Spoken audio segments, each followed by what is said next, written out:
Baik, Assalamualaikum warahmatullahi wabarakatuh. Pada kesempatan kali ini kami kelompok 5 yang beranggotakan Rahmadi Rizky Dejakumara, Muhammad Fikri Fardiansyah, Fahmi Ali Fardiansyah, Muhammad Yanur Abdullah, Alvina Tri Damayanti, dan Muhammad Raihan Ardiansyah. Kami di sini adalah mahasiswa Fakultas Ekonomi jurusan Manajemen yang pada saat ini mengampu mata kuliah riset pemasaran yang dibimbing oleh Ibu Amelinda Fania, yang kemudian pada kesempatan kali ini kami mendapatkan tugas untuk observasi dan juga riset mengenai promosi. Kebetulan promosi yang kemudian kita ambil, yang kita jadikan sebagai objek adalah toko retail. Kemudian retailnya yakni adalah Kopma Padang Bulan, yakni salah satu toko retail yang ada di UIN Malang sendiri, yang ingin kita bantu promosinya supaya lebih berkembang secara marketing, seperti itu.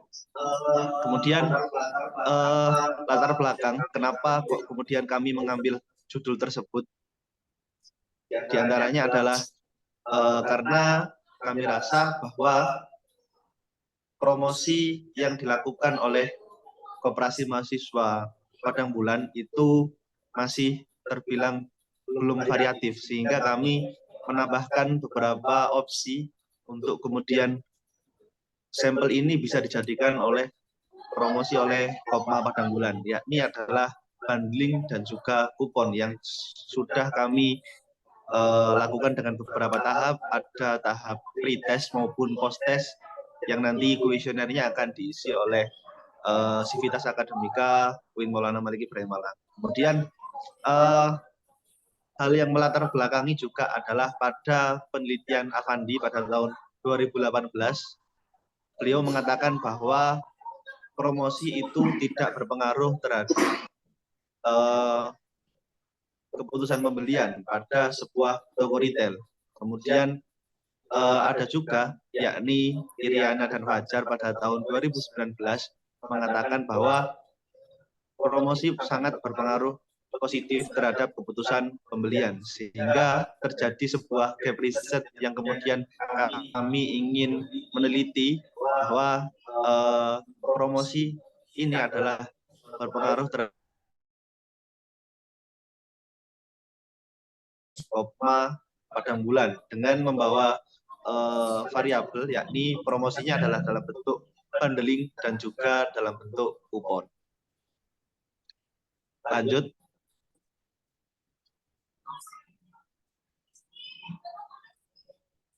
Kemudian akan saya lanjutkan. Di sini ada 3 penelitian terdahulu. Yang pertama, penelitian yang dilakukan oleh Bu Ananda pada 2018 dengan judul Pengaruh Strategi Bundling Terhadap Minat Beli Konsumen di Jakarta, Studi on Toupage 4G Telkomsel. Peneliti ini berupa penelitian kuantitatif yang melibatkan 385 responden sebagai sampel dengan melakukan penyebaran kuesioner dengan menggunakan 5 poin skala Likert, dan teknik analisis statistik yang dilakukan adalah analisis deskripsi dan analisis regresi linear berganda yang pengujiannya hipotesisnya dengan menggunakan SPSS 23.0 sebagai pengolahan datanya. Hasilnya adalah dapat diketahui bahwa secara simultan strategi bundling memiliki pengaruh positif yang signifikan terhadap minat beli konsumen. Kemudian pada penelitian yang kedua yang dilakukan oleh Dewi Musikasari dengan kawan-kawan pada tahun 2020 mengenai pengaruh bundling produk dan inovasi layanan 4.5G terhadap keputusan pembelian pada XL pasca bayar. Penelitian ini dilakukan dengan menggunakan metode deskriptif dan verifikatif. Menggunakan teknik sampling, penelitian ini adalah accidental sampling menggunakan rumus Solvin. Jenis data yang digunakan dalam penelitian ini adalah data primer dan data sekunder dengan mengambil sampel sebanyak 100 responden dan kemudian data diolah menggunakan analisis regresi linear sederhana. Hasil penelitian ini membuktikan bahwa bundling produk dan inovasi layanan 4.5G diuji berpengaruh positif dan signifikan terhadap keputusan pembelian. Kemudian pada penelitian yang terakhir yang dilakukan oleh Clarita dan kawan-kawan pada 2021 mengenai pengaruh kupon terhadap keputusan pembelian, studi kasus promo kupon cicip melalui pembelian delivery via GrabFood di Porkhop Palmerah. Dalam penelitian ini menggunakan teknik pengumpulan data, kuesioner, wawancara, observasi, studi pustaka, dan dokumen. Penelitian ini menggunakan teknik non-probability for life pada 93 responden yang merupakan konsumen dari Porkhop Palmerah yang melakukan pembelian via GrabFood periode Oktober hingga Januari 2021. Hasil penelitian ini membuktikan bahwa kupon berpengaruh positif. Kemudian akan dilanjutkan oleh rekan saya.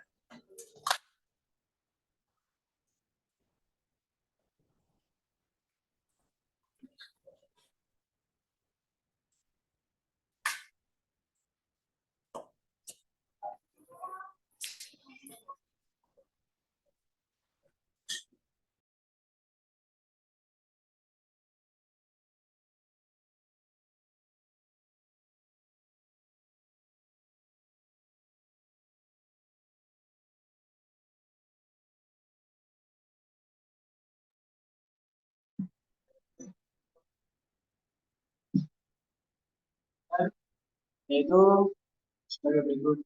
Strategi bulan sebelumnya supaya menyanyi ada di pemasaran banding dan kupon.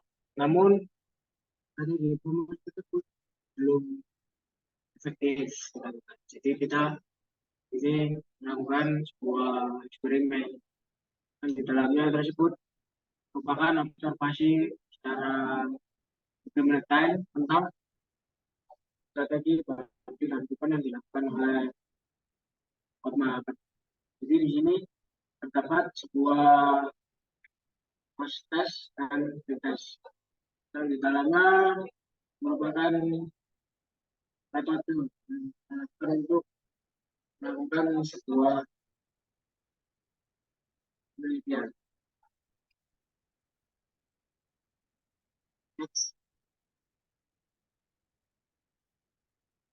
Itu metode penelitiannya, jadi populasinya menurut kan wilayah generalisasi yang dilintas subjek kualitas dan karakter itu yang untuk kita cari. Kemudian kita ada kesimpulan populasi dalam penelitian yang kita lakukan ini mahasiswa dan tenaga pendidik yang ada di universitas. Untuk sampel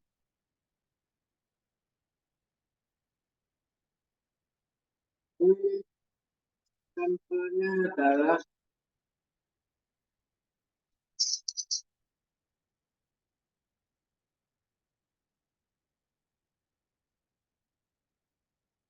menggunakan metode accidental sampling, yaitu teknik penentuan sampel yang berdasarkan kebetulan atau bertemu dengan peneliti. Untuk anggota populasinya secara kebetulan jadi dijumpai gitu ya, jadi kayak random gitu. Untuk kriterianya yaitu konsumen atau pengunjung Kopmart Batang Bulan yang memiliki usia minimal 17 tahun. Sehari next. Nah, ini slide timeline penelitiannya.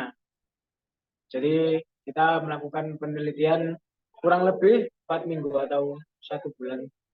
Yang dimana pada bulan November kita start dari minggu kedua sampai bulan Desember minggu pertama. Yang pertama yaitu diskusi konsep untuk menentukan di mana kita akan melakukan sebuah penelitian dan bagaimana penelitian tersebut akan kita lakukan dan dengan metode. Lalu yang selanjutnya pada minggu pertama yaitu menentukan variabel Lalu selanjutnya pada minggu kedua, yaitu koordinasi dengan pihak Komat.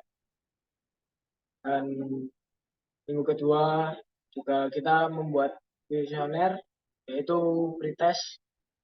Lalu pada minggu selanjutnya kita memulai untuk menyebarkan kuesioner tersebut. Terus langkah selanjutnya setelah penyebaran kuesioner, kita lakukan pengolahan data. Setelah pengolahan data dirasa sudah proper, pada minggu selanjutnya yaitu minggu pertama bulan Desember, kami sudah mulai menyusun proposal dan finishing proposal.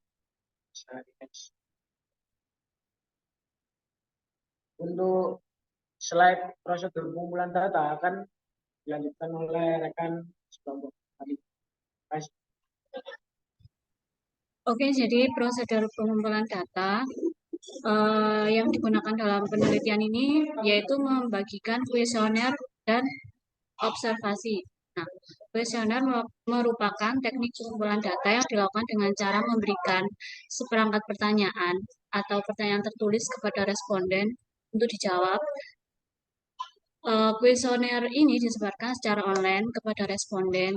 Nah, kuesioner tersebut nantinya berisikan pertanyaan mengenai strategi promosi bundling, kupon, dan keputusan pembelian. Dan observasi merupakan pengamatan secara langsung dan juga merupakan sebuah teknik untuk mengumpulkan data yang lebih spesifik dibandingkan dengan teknik yang lain. Untuk selanjutnya, teknik analisis.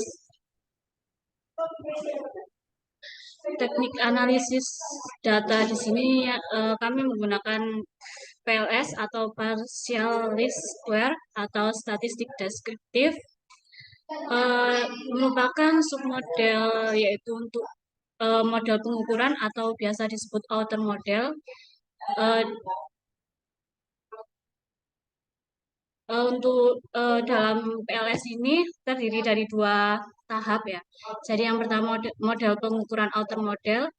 Nah, dalam outer model ini ada beberapa langkah, yaitu yang pertama validitas konvergen, terus yang kedua validitas diskriminan, yang ketiga composite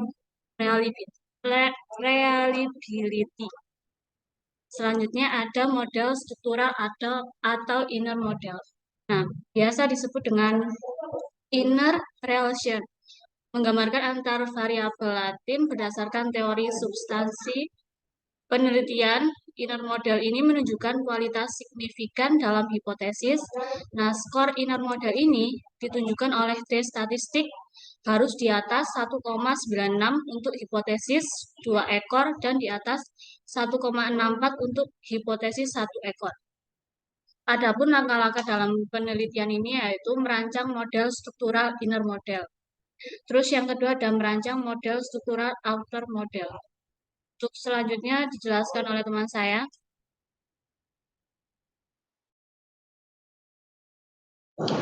Baik, untuk selanjutnya saya akan memaparkan terkait karakteristik responden penelitian yang kami dapati. Jadi pada penelitian kali ini berdasarkan literatur yang kita gunakan terdapat 3 indikator karakteristik yang kami gunakan sebagai tolak ukur untuk memetakan karakteristik responden dari penelitian yang kami lakukan. Di antaranya yaitu yang pertama adalah usia, kemudian yang kedua yaitu jenis kelamin, dan yang ketiga adalah status atau pekerjaan. Bisa di next slide. Baik, yang pertama terkait usia. Dalam penelitian kami, pada kelompok pertama yang digolongkan antara interval usia dari rentan 17 sampai dengan 21 tahun yang berkunjung dan bertransaksi di Kopmart Padang Bulan ini sebanyak 123 responden atau sebanyak 62% dari total responden dari penelitian yang kami lakukan ini.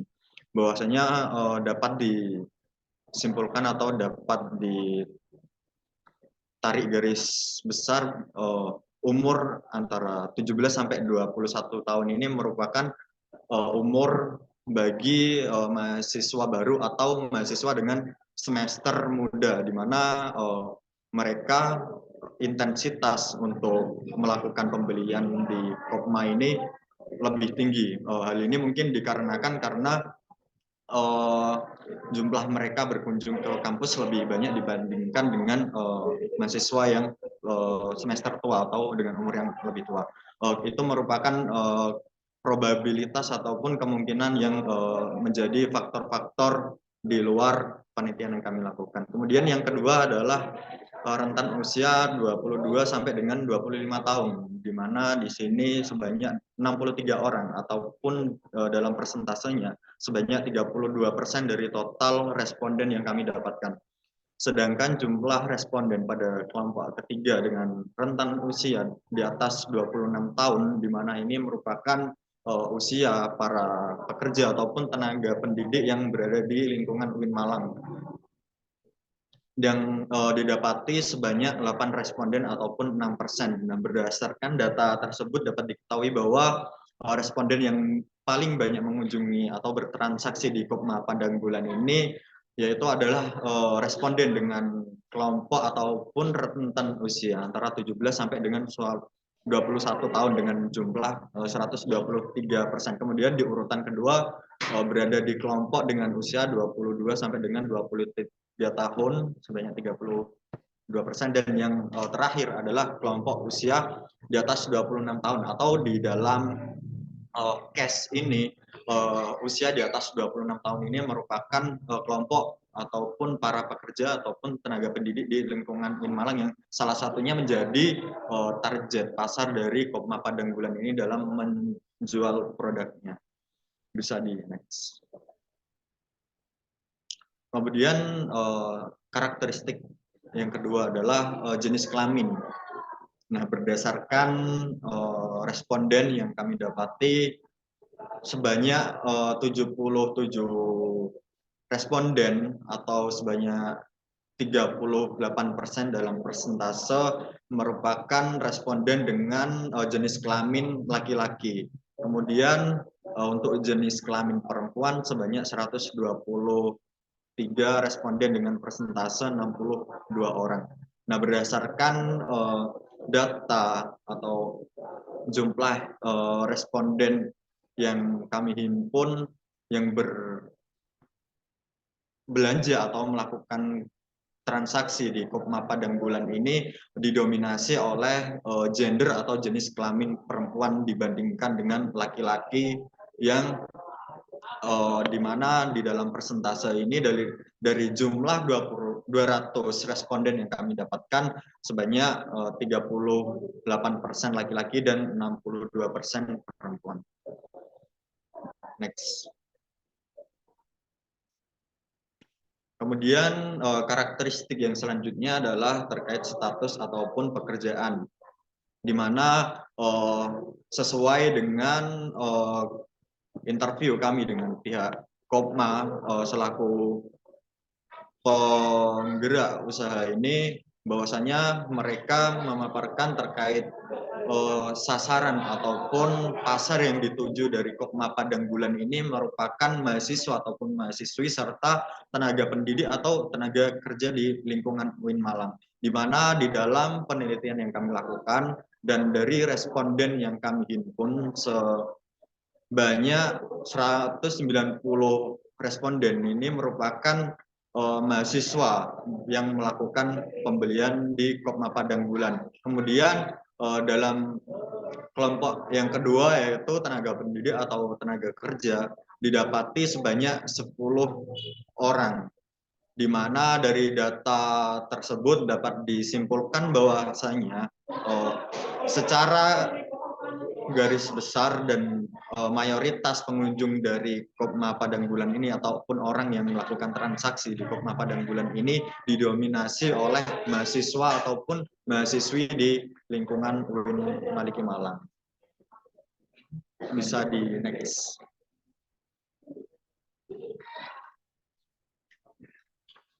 Nah, yang berikutnya ini merupakan kuesioner ataupun link dari hasil kami melakukan pemetaan, untuk melakukan penelitian pada Kopma Padang Bulan, sehingga dari pretest serta posttest ini kami menentukan tolak ukur yang nantinya dari data yang kami himpun akan kami olah sehingga kami dapati hasil yang kami cari, yaitu terkait penelitian di Kopma Padang Bulan dalam konteks promotion product. Next. Untuk selanjutnya akan dilanjutkan oleh rekan kami. Oke. Cik, untuk selanjutnya saya akan jelaskan terkait hasil dari uji yang dilakukan melalui teknik analisis PLS. Untuk uji yang pertama di kuesioner pretest, original sampelnya adalah 0.668 dan p-value-nya adalah 0.000. Dengan kondisi seperti itu, maka hasil uji tersebut yang berarti ketika lebih kecil atau di bawah nilai 0.05, berarti hasil kuesioner pada pretest ini signifikan dan berpengaruh positif. Sehingga ketika hasil di pretest ini yang kita pada saat itu observasi, strategi yang dipakai oleh Kopma itu mempengaruhi keputusan pembelian pada konsumen yang sudah dijelaskan oleh kelompok tadi terkait karakteristik dan sebagainya. Next. Untuk hasil post-testnya, ini original sampelnya adalah min 0.295, sedangkan p-value-nya adalah 0.484. Dengan kondisi tersebut, hasil uji yang sudah saya sampaikan ini, berarti uji yang ketika post-test ini negatif dan tidak berpengaruh signifikan. Yang artinya ketika tidak berpengaruh signifikan ini, posisi dari banding dan kupon memang tidak efektif dan tidak sangat mempengaruhi pembelian atau keputusan pembelian konsumen kepada konsumen di Kopma pada bulan, karena memang beberapa hal ya kan ada sebabnya juga, salah satunya yang mungkin ditemukan di lapangan, promosi bundling ini sudah biasa ditemui dan kondisinya banding yang kita terapkan atau diterapkan di Kopma ini tidak terlalu laris, dan juga promosi yang kupon itu juga tidak terlalu menarik minat dari mahasiswa atau tenaga peneliti yang menjadi sasaran kita. Next.